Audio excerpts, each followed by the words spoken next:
Good evening, class. My name is Osowski, and I'll be talking about the NSB, climate change, and subsistence. So, as a preface to this discussion, I'm just going to say the scientific community is definitely in consensus that climate change is happening and has been happening. It is mostly driven by human activity, and that human activity is primarily greenhouse gas emissions, mostly carbon dioxide, but other greenhouse gases as well. And so, ice core sampling from the past several 100,000 years has also indicated this, as have recent observations from Mauna Loa showing going from under 320 parts per million back in the 60s to well over 420 parts per million today. My region is the North Slope Borough. It's the northernmost region in Alaska. It's a region heavily dependent on subsistence activities. It's also a region heavily impacted by climate change and also heavily reliant on oil and gas for tax money. So it's definitely a bit of a dichotomy between relying so much on the environment and also relying so much on extraction. And so how does subsistence factor into the NSB economy? Well, my region has the most wild food harvest per capita by weight of any region in Alaska.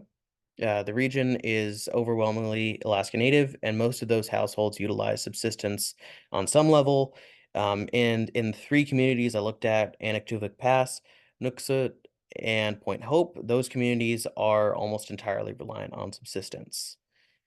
Youth are participating in subsistence activities at the highest rates, so adapting to climate change will strain the subsistence lifestyle of NSB residents and require ingenuity and adaptability of the youth in my region. And Alaska Native knowledge of their environment is preserved through participating in subsistence activities. And so sharing harvests and spending time on the lands, those are investments in reproducing very crucial cultural values. And those values are necessary for sustaining the subsistence economy and traditional ecological knowledge. And because of how rapidly and how significantly the climate is changing, that traditional ecological knowledge is largely being lost right now. And so there are several key indicators in determining sustainability of the subsistence economy, but I focus on household subsistence production by weight because that is an indicator that Alaska keeps track of very well, and there's data on it. Kirk-Fleet and Nebesky posit that sustainability of subsistence depends on opportunity factors. So, for example, the opportunity cost of subsistence is going up due to increasing costs of fuel, having to travel further out due to sea ice loss, and also just not being as productive, not catching as much fish or not gaining as much while going out. And so the wage economy might benefit comparatively while the subsistence economy declines and is less sustainable. And so decreased harvest efficiency, increased harvest pressure, increased capital and operating costs due to harder to access subsistence resources, all of those are impacts of climate change on subsistence gathering. A cursory glance shows that the Arctic climate is changing at a rate much faster than elsewhere in the world. So you can see that this is not a projection, this is a reflection on what has already happened. In the past 50 years, average temperatures have increased by 6 degrees. This is much faster than elsewhere in Alaska and indeed elsewhere in the world. And it is projected that these disparate temperature hikes will continue into the future and only get worse. How will climate change alter subsistence activity in the NSB? Well, I'll talk about Anaktuvuk Pass a little bit and caribou later on, but Anaktuvuk Pass relies heavily on caribou, and the other two parts of the NSB I looked at rely heavily on marine mammals, both whales and bearded seals and ring seals. And so one of the key things I figured out is that all three areas I looked at are increasing in population compared to the early 2000s. Their workforce is heavily reliant on the public sector, and they're overwhelmingly Alaska Native. And so the NSB has a liberal leave policy for subsistence in order to encourage the sort of mixed economy we see where people are employed and have cash, but also are participating in subsistence activities. In Anaktuvuk Pass, 84% caribou, Point Hope. Well, you can see the numbers, but you can see from these numbers, and these are percentages of harvest weight, that the region is heavily reliant on caribou and marine mammals, mainly whales and seals.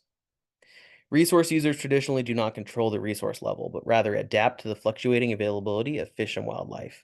That is the case. It has always been the case, but recently adapting has been much more difficult because those fluctuations are much less predictable and much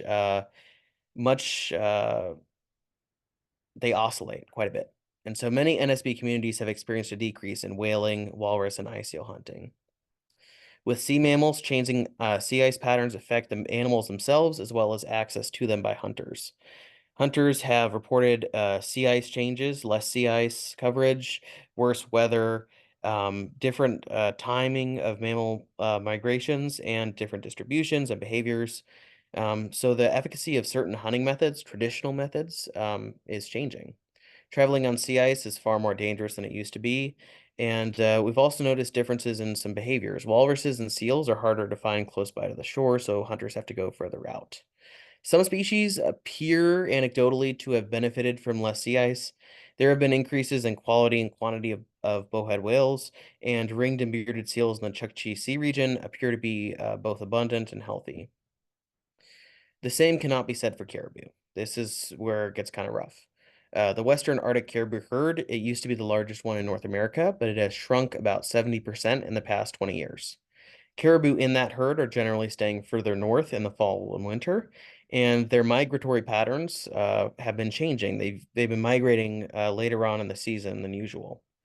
Caribou rely on lichen and for their diets, and this shrubification is what they call it, where plants are moving northward, has kind of choked out a lot of lichen and replaced their main food source, and that's a real big issue because they don't like woody, shrubby kind of plants matter. So development and extractive activities have also fragmented habitats and impeded movement.